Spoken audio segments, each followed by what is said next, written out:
네, 반갑습니다. 2월 셋째 주일입니다. 오늘은 보라, 지금은 은혜 받을 만한 때요 라는 말씀의 제목으로 은혜를 나누고자 합니다. 우리 삶에서 사용하는 대화 중에 여러 언어들을 살펴보게 된다면 이 때에 관한 내용들이 거의 한 80% 이상 차지할 것입니다.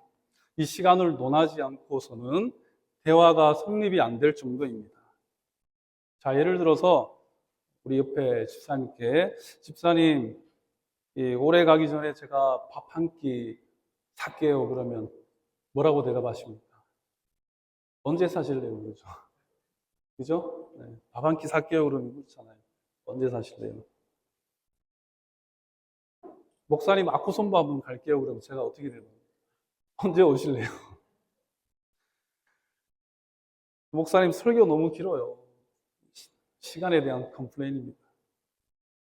다행히 아직 컴플레인이 없어가지고 감사한데요. 시간입니다, 여러분. 점심 때 제가 집에 이제 밥 먹으러 가죠. 점심 때가 되면 아내가 물어봅니다. 여보, 몇 시에 점심 먹을까요? 2시에 먹읍시다. 모두 이 시간과 관련된 것들입니다. 이런 것들을 살펴보면 우리 삶에 빠지는 주제가 없을 만큼 때라는 것은 우리와 굉장히 밀접한, 우리의 인생과도 밀접한 단어일 것입니다. 그래서 전도서 3장에 이런 말씀이 있죠. 날 때가 있으면 죽을 때가 있으며, 심을 때가 있으면 심은 것을 뽑을 때가 있습니다. 울 때가 있으면 뭐예요? 웃을 때가 있죠. 슬퍼할 때가 있으면 춤출 때가 있는 것입니다. 전쟁할 때가 있으면 평화로울 때가 있는 것입니다. 그래서 이 삶이라는 것은 결국 쪼개어 보면 조각난 시간의 모음인 것입니다. 때로 우리가 벤치에 앉아 흘러간 시간들을 생각하죠. 추억합니다. 그리고 후회하기도 하고 또한 아쉬움이 남기도 합니다. 야외 테라스에서 스리슨 아메리카노 한 잔 마시며 인생의 쓴맛을 알았노라라며 아쉬워하는 것이 바로 우리의 평범한 삶일 것입니다. 그래서 시인은 이렇게 노래했나 봅니다. 고마워요. 자, 나는 가끔 후회한다. 그때 그 일이 노다지였을지도 모르는데. 그때 그 사람이, 그때 그 물건이 노다지였을지도 모르는데.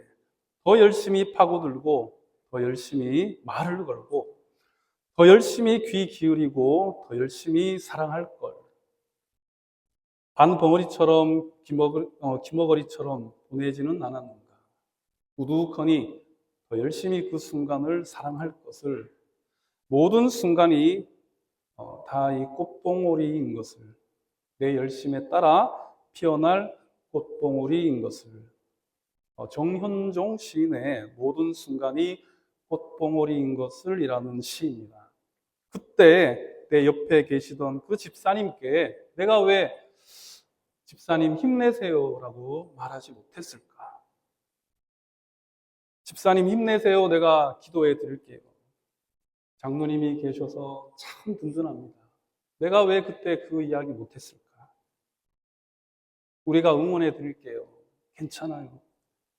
아유, 집사님 살다 보면 실수할 수도 있죠. 천만에요. 고마워요. 또한 아내가 남편이 아내에게 그 사람이 지금 내 곁에 있다고 영원히 있는 것도 아닌데 왜 그리 우리가 야박하게 그랬을까 후회할 수도 있는 것입니다. 여러분, 이 시인은 그 흔한 후회 막심을 노래하는 것이죠. 좀 더 열정을 가지고 왜 열심으로 내 삶을 살지 못했을까? 왜 구하지 못했을까? 두드리지 못했을까? 찾지 못했을까? 라는 이러한 후회는 항상 우리 곁에 가까이 있는 것입니다. 그렇습니다. 오늘도 우리는 가만히 있어도 흘러가는 세월을 보내고 있습니다. 그러다 어느 날 문득 뒤를 돌아보면 이 시인의 후회스러움에 나도 그랬구나라고 공감하는 것이 그렇게 생소한 일은 아닌 것이죠. 우리가 어떻게 하면 최대한 정말 후회 없는 인생을 살아갈 수가 있겠습니까? 오늘 바울은 1절에 이렇게 고면합니다.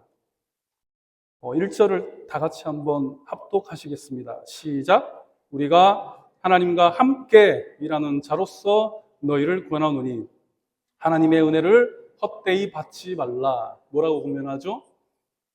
하나님의 은혜를 헛되이 받지 말라. 이거는 권면의 수준을 넘어서는 거의 명령이라고 보시면 됩니다.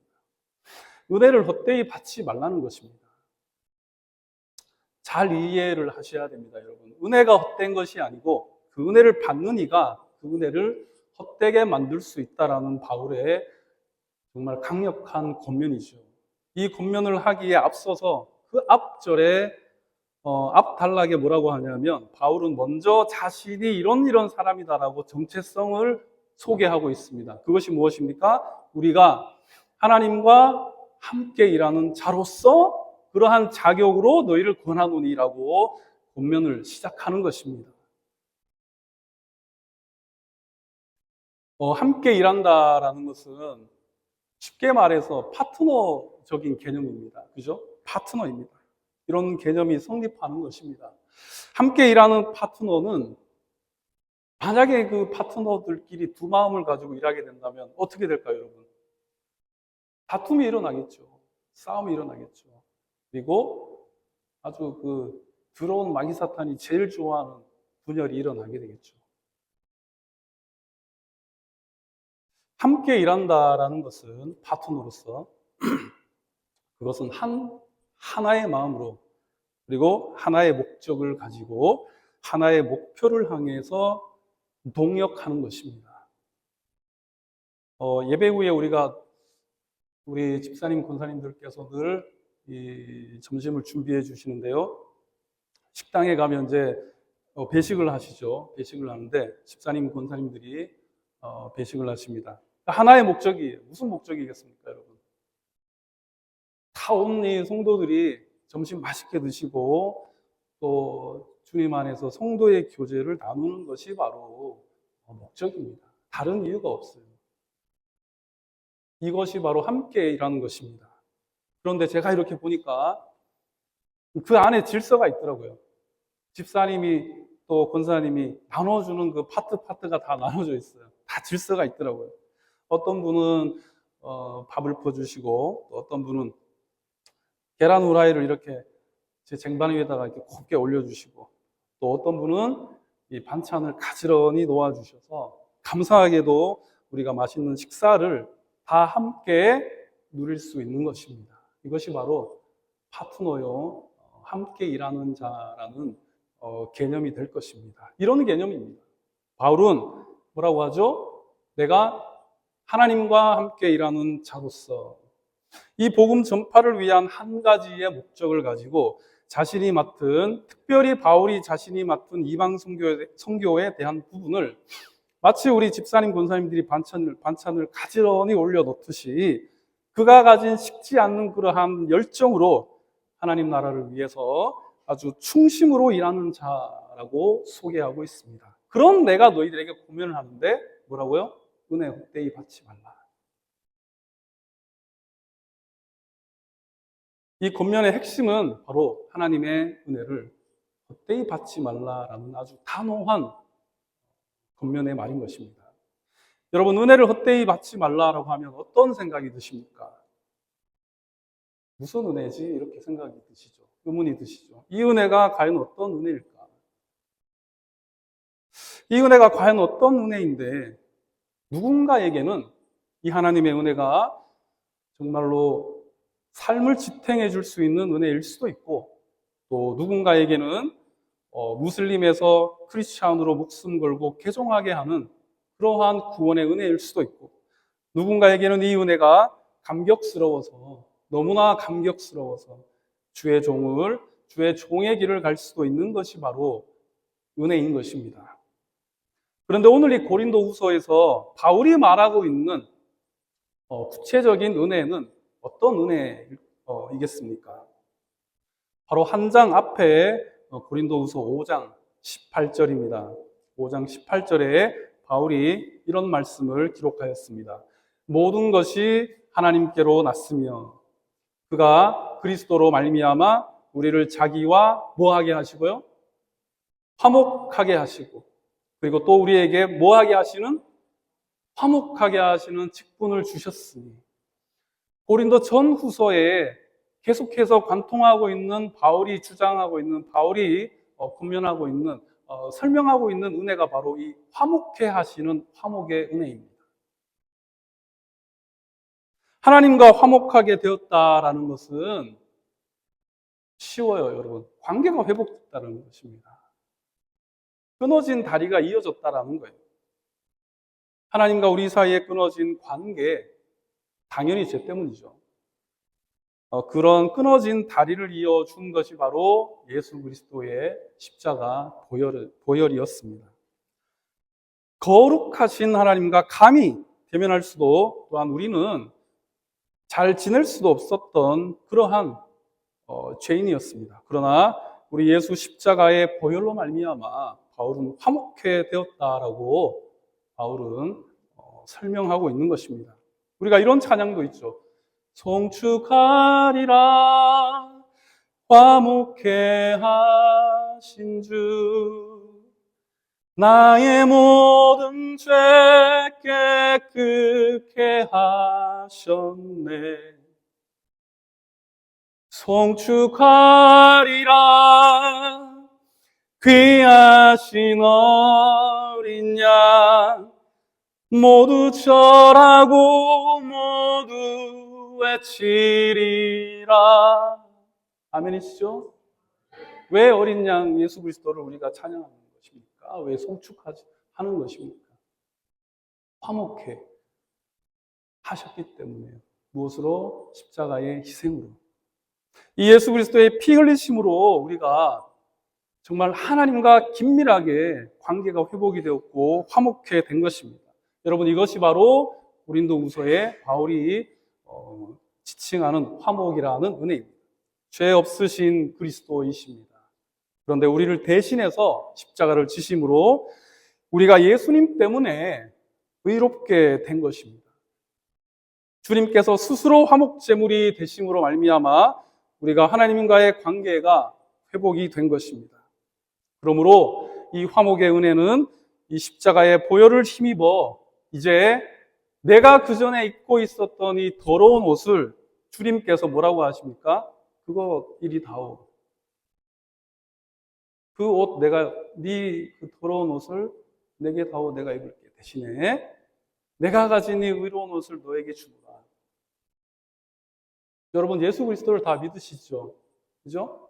그러면 우리는 누구의 옷을 입죠? 예수님의 의의 옷을 입고 있는 것입니다. 이게 어떤 효과가 있을까요, 여러분? 내가 그리스도의 의의 옷을 입고 있다라는 것, 어떤 의미가 있겠습니까? 하나님께서 우리를 바라보실 때 더 이상 죄인으로 보지 않는다는 것입니다. 물론 죄 가운데 있지만 우리를 더 이상 죄인으로 보지 않는다는 것입니다. 독생자 아들 예수님처럼 하나님의 자녀로, 그리고 천국의 상속자로 인정해 주시는 것, 이것이 바로 화목해 하는 하나님의 은혜인 것입니다. 바울이 고린도후서에서 지칭하는 은혜가 바로 이 은혜이고, 이 화목해 하신 은혜를 뭐라고요? 헛되이 받지 말라. 얼마나 귀한 은혜길래, 그렇죠? 얼마나 귀한 은혜길래 이거 헛되이 받지 마라라고 바울은 오늘 고린도 교회 교인들에게, 그 교회에 권면하는 것입니다. 여러분, 왜 이렇게 바울이 정말로 명령조로 은혜를 헛되이 받지 말라라고 권면을 하는 것이겠습니까? 그 이유는 이 교회가 바로 위기를 겪고 있었기 때문입니다. 죄송합니다. 고린도 교회는, 이 고린도라는 도시는 지리적으로 이 테마 항구와 비슷한 그러한 항구 도시였습니다. 동서로 유명한 항구가 있었습니다. 동쪽에 갱브레아 항구, 그리고 오른쪽에 서쪽에 레기온 항구를 끼는 그러한 무역 중심의 도시가 바로 이 고린도였습니다. 그러한 무역 중심의 도시면 또한 얼마나 많은 다양한 사람들이 오고 가며 또한 얼마나 다양한 문화들이 발생하였겠습니까? 그러한 곳이 바로 고린도였습니다. 비록 로마의 지배를 받았지만 그리스 문화와 혼합하여서 다양한 문화적 배경을 가지고 있었던 도시가 바로 고린도였습니다. 상업적으로는 굉장히 번성하였습니다. 그러나 얼마나 도덕적으로 문란했던지 당시에 이런 이야기가 있었습니다. 너 고린도 사람처럼 행동하네. 너 고린도 사람처럼 행동하네. 이거 욕이에요. 욕입니다. 욕. 좋은 얘기 아니에요. 그 정도로 도시가 아주 문란한 도시가 무슨 도시요? 고린도. 아주 수치스러운 표현이 될 정도로 음란한 사람을 일컫는 말로 사용된 것이 너 고린도 사람이 아닌.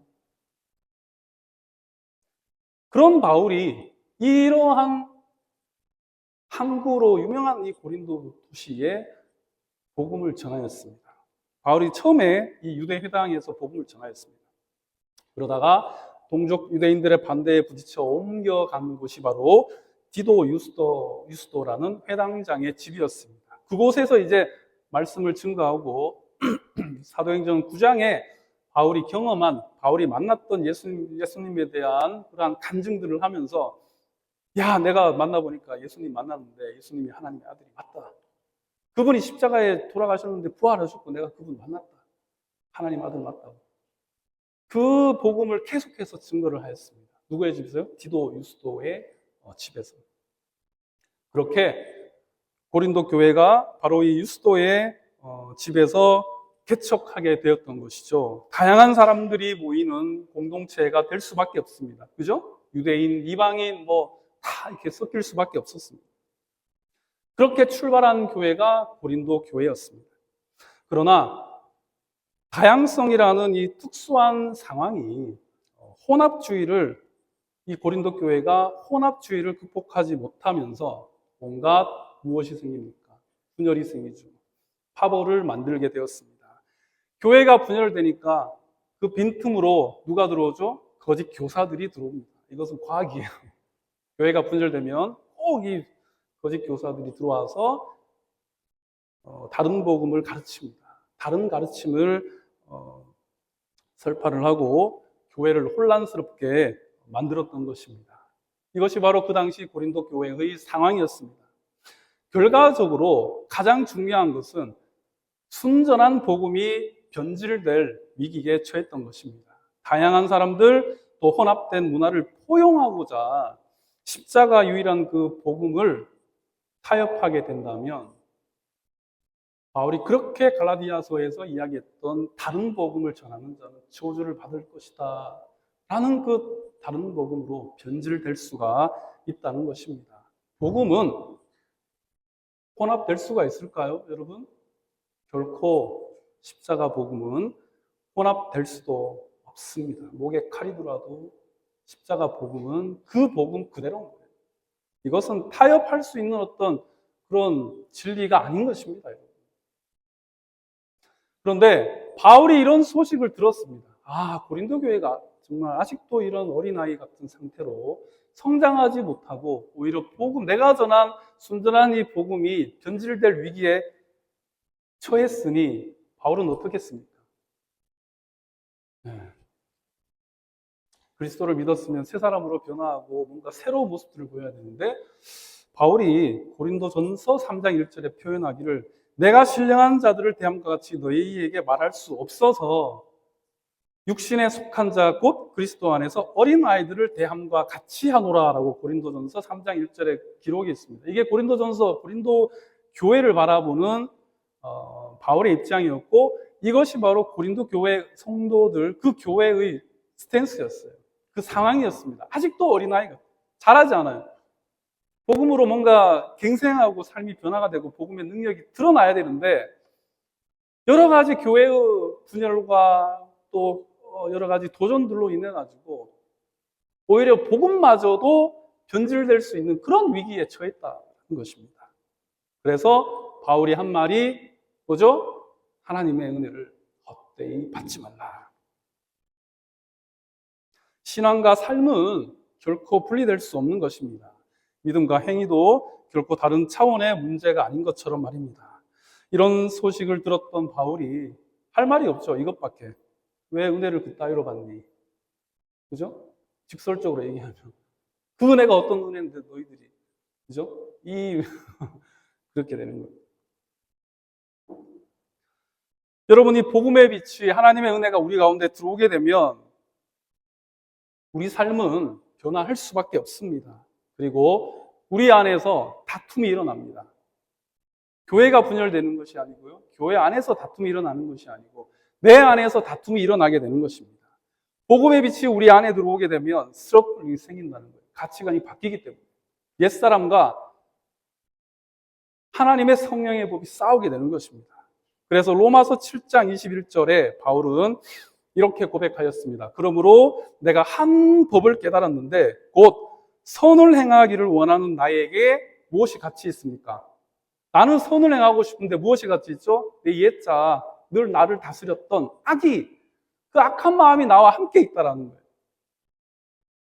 그래서 내가 속사람으로는 하나님의 법을 즐거워하는데 바울은 회심을 했으니까 이미 복음의 빛이 바울 안에 들어가 있으니까 속사람으로는 내가 하나님의 그 귀한 복음의 법이 하나님의 빛이 너무나 즐거운데 아니 겉사람으로는 이 선한 것을 하려고 하니 힘이 든다. 그래서 이런 고백이 있는 거죠. 로마서 7장 24절입니다. 오호라 오호라 나는 정말 공고한 사람이다. 정말 이 피곤하고 골치 아프다는 거죠. 이 사망의 몸에서 누가 나를 건져내야. 왜냐하면 생명의 성령의 법과 바울의 옛사람의 법이 계속해서 충돌하는 겁니다. 그 안에서. 성령의 열매를 맺으며 복음의 어떠한 능력을 드러내는 자로 살아가고 싶은데 바울조차도 그렇게 싸웠다는 거예요, 여러분. 직접적으로 그리스도를 다메섹 도상에서 올라가는 그 길에서 만났던 바울조차도 굉장한 어려움과 늘 도전을 가지고 자기 속사람과 싸웠던 것입니다. 하물며 우리는 어떻겠습니까?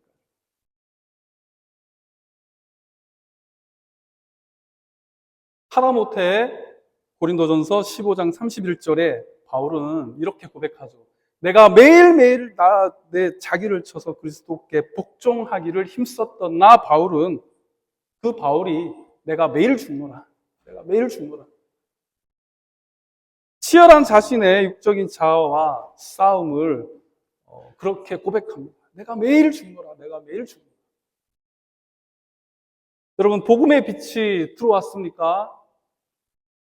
아무 반응이 없으면 고민 좀 해봐야 돼요. 복음의 빛이 내 안에 들어와 있다면 여러분 스트러글링이 생길 수밖에 없습니다. 부딪혀요.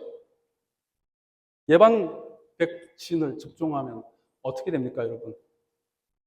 코로나 백신 저도 한 2차까지 맞았는데 몸에서 반응이 일어납니다. 그죠? 반응이 일어나요. 기존 면역 체계가 발동해가지고 이 새로운 이 바이러스에 대한 항체를 만들기 위해서 치열하게 부딪히고 싸웁니다. 그러면서 열이 나게 되는 겁니다. 복음의 백신이 들어오면 어떻게 됩니까? 싸우게 되는 것입니다. 우리 안에서 내가 매일 죽노라, 내가 매일 죽노라. 하나님이 더러운 내 자아를 죽여주시옵소서. 싸우게 되는 거예요. 옛사람과 다툼이 일어날 수밖에 없습니다. 그러면서 우리가 이 옛 자아를 계속해서 억누르고 성령 충만함으로 바로 이 영향력 있는 복음의 빛으로 영향력이 있는 사람으로 성화되며 그렇게 남들이 보기에 착한 사람이 아닌 하나님께서 보시기에 정말 너 정말 영향력이 있구나. 너 괜찮다. 이렇게 인정받게 되는 것입니다. 복음의 빛은 여러분 감출래야 감출 수가 없습니다. 예수님께서 말씀하셨습니다. 마태복음 5장 14절이죠. 너희는 세상의 뭐라? 빛이라. 세상의 빛이라. 빛을 어떻게 감추겠어요? 산 위에 있는 동네가 숨기지 못할 것이요라고 예수님이 말씀하셨습니다. 빛이에요. 빛은 어둠을 밝히죠. 빛은 드러날 수밖에 없습니다. 어떠한 작은 틈만 있어도 빛은 새어나올 수밖에 없습니다. 자, 너희는 세상의 빛이라. 무엇입니까? 그리스도께서 말씀하시기를 너희는 세상의 빛이다. 그것은 역할이 있다라는 것입니다. 빛은 역할이 있습니다, 여러분. 뭐죠? 어둠을 밝히는 거잖아요. 그리스도께서는 이 역할론에 대해서 이야기를 하신 겁니다. 제자들에게, 우리들에게, 그리스도를 믿는 우리 모두에게 너희는 세상의 빛이라. 역할론에 대해서 설명하고 있는 것입니다. 복음의 빛을 간직한 자에게 무슨 역할이죠? 세상을 밝히는 역할이 있는 것입니다, 여러분. 그게 우리 보편적인 사명이에요. 교회가 선교에 힘쓰죠. 또 구제에 힘쓰죠. 복음 증거하고 또 전도하기도 하고, 이 모든 게 바로 이 빛의 역할을 우리가 감당하고자 하는 여러 가지 사역들인 것입니다. 그러므로 가만히 있으면 안 된다는 거예요. 가만히 있을 수가 없다는 것입니다. 구원의 복음, 십자가 복음의 비밀을 그냥 이 귀한 이 복음 나 혼자 그냥 잘 간직했다가 나 혼자 천국 가면 천국 가야지 그런 게 아니라는 거예요. 아무도 모르게 그냥 나 혼자만 요거 꼭 소유했다가 천국 가면 끝나는 거 아니야? 아니라는 겁니다, 여러분. 천국은 최종의 우리의 종착지인 것이지 그것이 우리의 삶의 목적이 되어서는 안 됩니다. 천국이 왜 목적입니까? 목적이 아닙니다. 그것은 종착지예요. 이 땅을 살아가면서 우리가 명백하게 복음의 능력을 나타내므로 어디서든지 누구를 만나든지 영향력 있는 사람으로 살아가야 하는 것이 바로 우리 모든 우리 믿는 성도들의 삶의 목적이고 비전이 되어야 하는 것입니다. 그래서 이 가나 한인교회가 이곳에 존재하는 줄로 믿습니다. 믿으시죠? 그래서 바울은 예수께서 너희는 세상의 빛이라고 말씀하셨던 것처럼 화목해함을 입은 우리가 나아가서 화목해하는 직분을 맡았다라고 소개하는 것입니다. 직분 맡은 자라는 거예요. 뭐 목사도 있고, 직분으로 따지자면 목사도 있고, 집사도 있고, 장로도 있고, 뭐 권사님도 있고, 뭐 있죠, 그죠? 이러한 주어진 직분 말고 보편적인 직분은 뭐냐 하면 우리 모두에게 가지고 있는 하나님이 주신 직분은 뭐냐면 화목해하는 직분이라는 것입니다. 화목해가 뭐라고 했죠? 다리 이어주는 것. 하나님과 나 사이에 예수님께서 돌아가심으로 우리가 하나님과의 관계가 회복되었듯이 우리도 화목해하는 직분을 받았다라는 거예요. 누구로부터? 예수님으로부터. 그리스도로부터 받은 것입니다, 여러분. 그러므로 내가 이제는 누군가를 화목하게 해야 되는 것입니다. 무엇으로 합니까? 복음으로 하는 것입니다. 예수님이 안 계시잖아요. 무엇을 합니까? 어떤 능력으로 합니까? 성령의 능력으로 하는 것입니다, 여러분. 예수님이 지금 언제 오실지 몰라요. 언제 다시 재림하실지 어떻게 압니까? 아무도 모릅니다. 그래서 이러한 화목케 하는 직분을, 이러한 은혜를 헛되이 받지 말라라고 바울은 오늘 강력하게 권면하는 것입니다. 헛되이 받지 말라. 어떤 의미가 있습니까? 헛되이 받지 말라. 이 원어적인 의미로 에이스 캐논이라고 합니다. 헬라어로. 이 안에 의미가 있습니다. 이거 텅 비었네? 이거 헛되다라는 거예요. 이 텅 비었네? 수박을 샀는데 뭐 열매가 있을 줄 알았는데 안을 보니까 그냥 아무것도 없네? 이게 바로 헛되다라는 거예요. 에이스 캐논이라는 단어입니다. 화목케 하신 은혜를 우리가 받았습니다. 그죠? 직분을 받았어요. 근데 열어보니까 아무것도 없네? 그러면 헛되다라는 거예요. 헛되다라는 겁니다. 피드백이 있어야 됩니다. 아멘이시죠? 화목케 하는 직분을 받았다면, 은혜를 입었다라면 은혜를 받은 자로서의 피드백이 하나님께로 가야 됩니다. 아니, 그게 인지상정이죠. 그렇죠? 네, 삶의 열매가 있어야 됩니다. 그때 열어보니까 없네? 고린도 교회. 분명히 복음을 증거하고 지금 기다리고 있는데 아직도 어린아이처럼 자라지 못하고, 들려오는 소식은 열어보니까 아직 뭐가 없네? 피드백이 없네? 그럼 안 되지라는 말을 바울은 하고 있는 것입니다. 여러분, 예수 그리스도를 믿는다는 것은 우리가 의의 옷을 입고 이 땅을 살아가는 것입니다. 물론 똥오줌이 가득한 이 오물 가득한 세상에 살아가므로 우리도 당연히 우리의 의의 옷이 더럽혀질 수는 있지요. 그렇죠? 여전히 죄악된 삶, 죄인의 삶을 살아갈 수밖에 없는 것이 바로 이 땅의 삶입니다, 여러분. 여기가 어떻게 여기가 우리가 하나님이 예배하신 천국이 될 수 있겠습니까? 물론 천국이 이 땅에 천국이 왔다고 하지만, 그러나 그럼에도 불구하고 이미 조금 더러워져도 우리는 이미 예수 그리스도의 의의 옷을 입고 있기 때문에 하나님은 이것저것 다 차치하고 따지지도 않고 묻지도 않고 그냥 끝났어. 그냥 의로운 거예요. 이것이 바로 화목케 하는 하나님의 은혜라는 것입니다. 그러므로 이 은혜가 여러분 과연 헛된 것이겠습니까? 아닙니다. 아니에요. 저는 우리 모두가 이 하나님의 정말 소중한 이 은혜를 받은 자들인 줄로 믿습니다. 여러분, 복음의 빛으로 세상을 밝히시기를 간절히 소망합니다. 화목케 하는 직분을 잘 감당하는 우리 가나 한인교회 우리 존경하는 성도님들이 다 되시기를 간절히 소망합니다. 마지막 2절은 때에 관한 것입니다. 제가 아까 서두에 말씀드렸죠. 시간, 때. 우리 삶의 모든 조각조각들이 다 시간인 것인데요. 그 때에 관한 것입니다. 2절 같이 한번 합독하시겠습니다. 시작.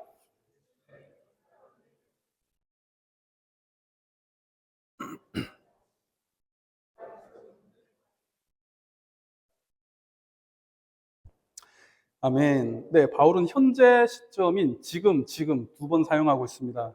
두 번 사용하는 것, 강조하는 것입니다. 지금 은혜 받을 만한 때요. 또 지금 구원의 날이로다. 자, 고린도 교회에 군면하는 것입니다. 지금, 내일이 아니고 바로 지금. 아까 고린도 교회의 상황은 여러분들 제가 설명을 해드렸죠? 잘 알고 계시죠? 그죠? 아직 기억하고 계시죠? 네, 아주 엉망진창인 거예요. 고린도 교회는 아주 엉망인 거예요. 그런데 바울이 뭐라고 합니까? 하나님의 은혜를 헛되이 받지 말라고 하고 뭐라고 하죠? 지금, 오늘이 은혜 받을 만한 때다라고 군면하고 있는 것입니다. 바울은 이 절박함과 간절함을 가지고 지금 계속해서 권면을 이어가고 있는데요. 말씀드렸듯이 영적인 위기 때문에 거짓 사도들이 교회 안에 들어옵니다. 교회가 분열되면 거짓 사도들이, 거짓 교사들이, 이단들이 교회 안에 들어오게 됩니다. 그리고 이단을 가르치게 되고 변질된 다른 복음들로 성도들을 미혹하게 됩니다.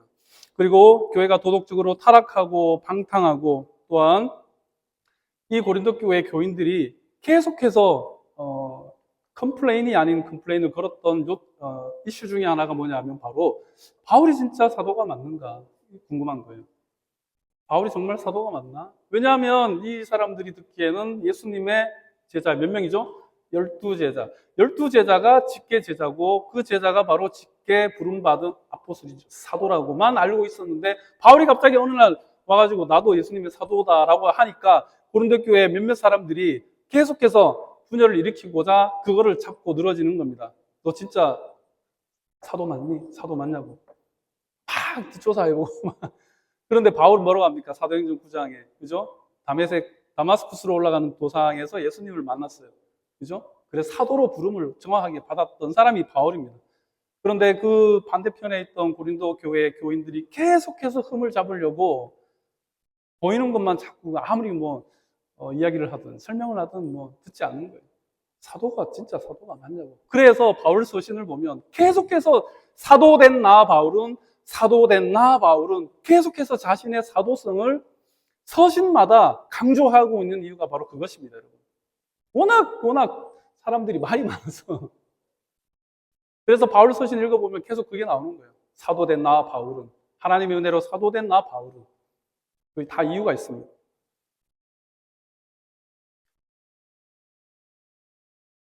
그런 이 고린도 교회에 바울이 순전한 복음을 전달하였는데 이러한 피드백을 들으니 화목케 하는 직분으로 뭔가 역할을 가지고 세상을 밝히는, 갱그레 항구와 레기온 항구를 밝히는 이 고린도 교회가 됐다라면 바울은 굉장히 감사했겠죠. 그죠? 그런데 좋은 소식이 아니라 자꾸 너 진짜 사도 맞니? 또 분열되고 막 여러 가지 안 좋은 소식들만 들리니까 어떻게 합니까? 권면을 할 수밖에 없죠. 그래서 바울은 긴박하게 권면하기를 바로 오늘 지금 2절의 말씀처럼 내일도 아니고 어제도 아니고 오늘이라고. 오늘이 은혜 받을 때라고, 은혜 받을 때가 바로 지금이라고 고린도 교인들에게 권면하는 것입니다. 여러분, 왜 그랬을까요? 왜 오늘이라고 이야기했을까요? 고린도 교인들에게, 고린도 교회에 왜 오늘이 바로 은혜 받을 만한 때라고 바울이 권면을 했을까요? 타이밍이죠. 타이밍 놓치지 말라는 건데요. 자, 고린도 교회 엉망진창이죠. 그죠? 그때입니다. 그때가 바로 하나님께서 역사하실 때라는 거예요. 바울이 설파하기를. 그때가 바로 하나님의 은혜를 받을 때라는 것입니다. 교회가 혼란스럽습니다. 어려운 시기를 지나는 교회들이 많습니다. 그러나 이때 갈등과 분열이 아니라 저 목사 맞나? 뭐 저 장로님 맞나? 저 목사 무슨 어디 뭐 장신대 나왔다던데 몇 학번인지 한번 조사해보자. 막 사도성 목사직을 떼야 막 그게 아니라 어디에 집중해야 된다고요? 하나님의 은혜에 집중해야 되는 것입니다. 왜냐하면 바로 어려운 이때에 흔들리고 있는 이때에 엉망진창일 것 같은 지금 이 순간 지금 바로 나의 삶이 하나님의 은혜가 받을 때이기 때문입니다. 관계로 인해서 여러분 어려워졌습니까? 여러 가지 상황과 문제 앞에 절망할 수도 있죠. 우리가 절망하고 좌절할 수 있는 그러한 경험들이 많이 있을 것입니다. 그런데 그때가 정확히 어떤 때죠? 보라, 지금 은혜 받을 만한 때다라는 거예요. 문제를 보게 됩니다. 베드로가 물리를 걷다가 예수님처럼 따라하려고 하다가 물리를 걷다가 물에 빠져버렸죠. 그죠? 이 풍랑치는 갈릴리 바다를 보는 순간 물에 빠져버렸습니다. 문제를 보는 순간 문제의 구렁텅 위로 빠져버렸습니다.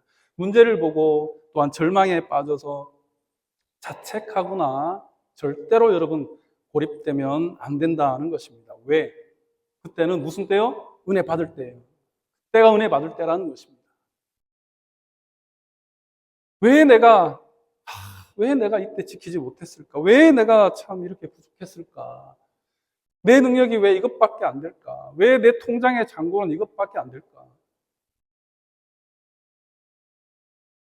이게 다 내 능력의 한계구나. 내가 왜 우리 가족을 잘 보살피지 못했을까? 다 모두 내 탓이구나.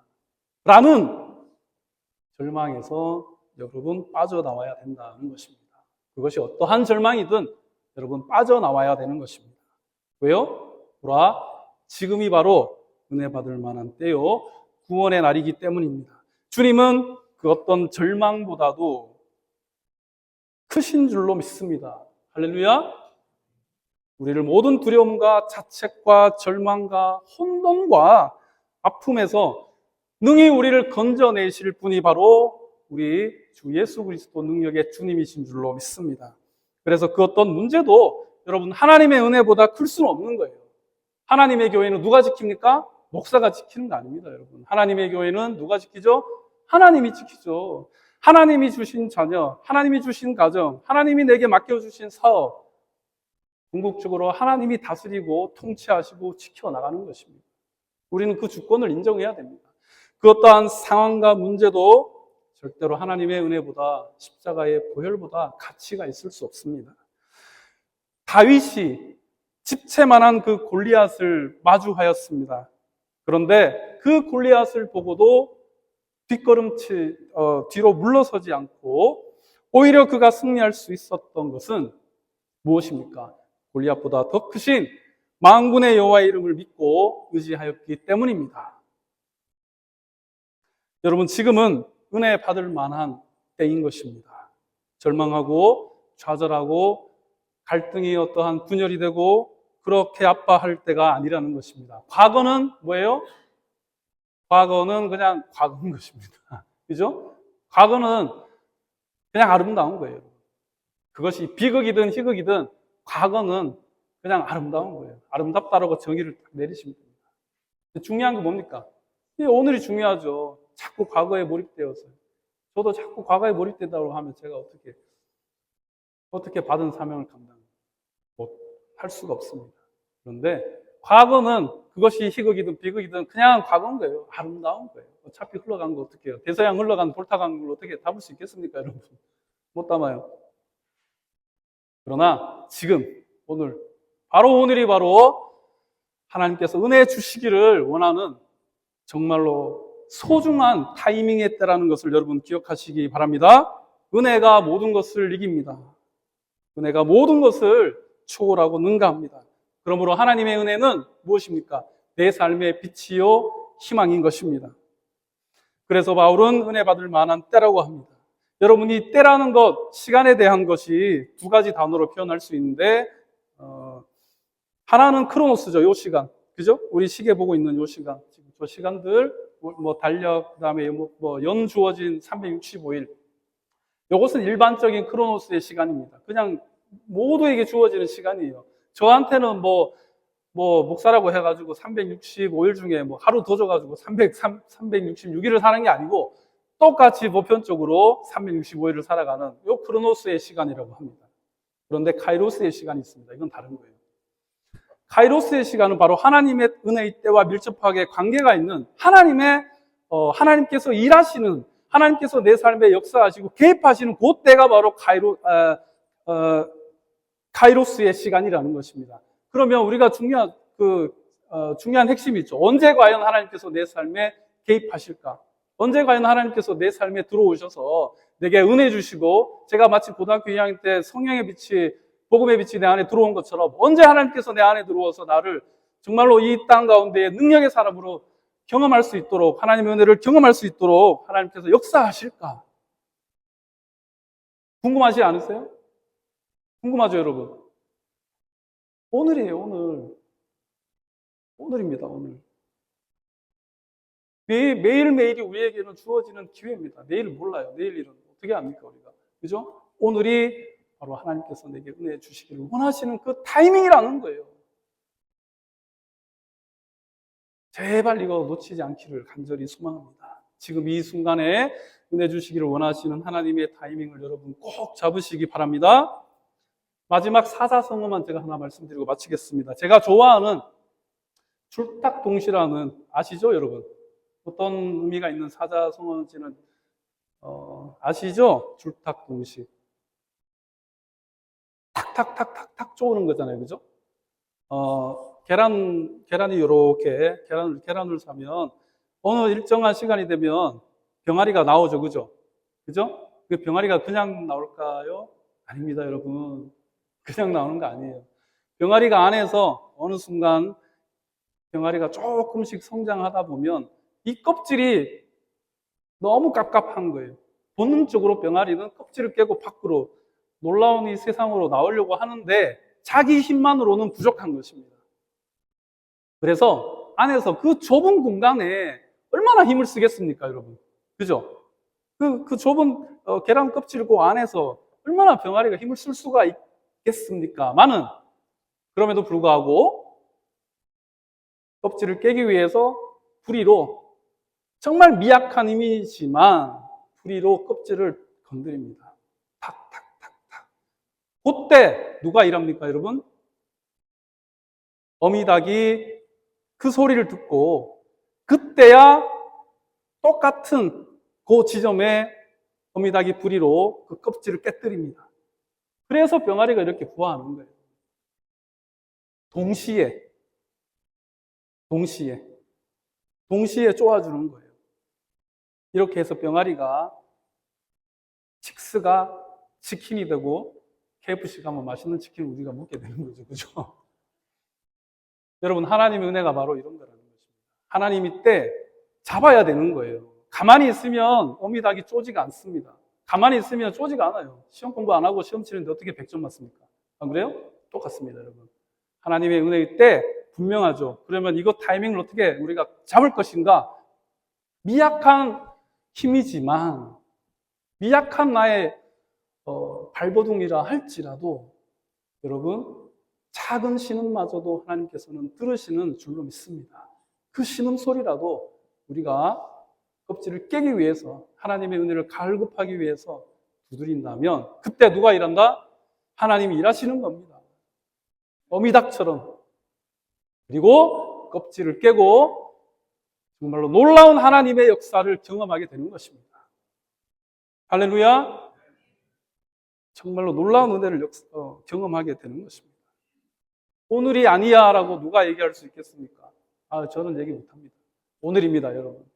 그래서 마치 오늘이 마지막인 것처럼, 마치 오늘이 은혜 받을 때인 것처럼 그렇게 사셔야 돼요.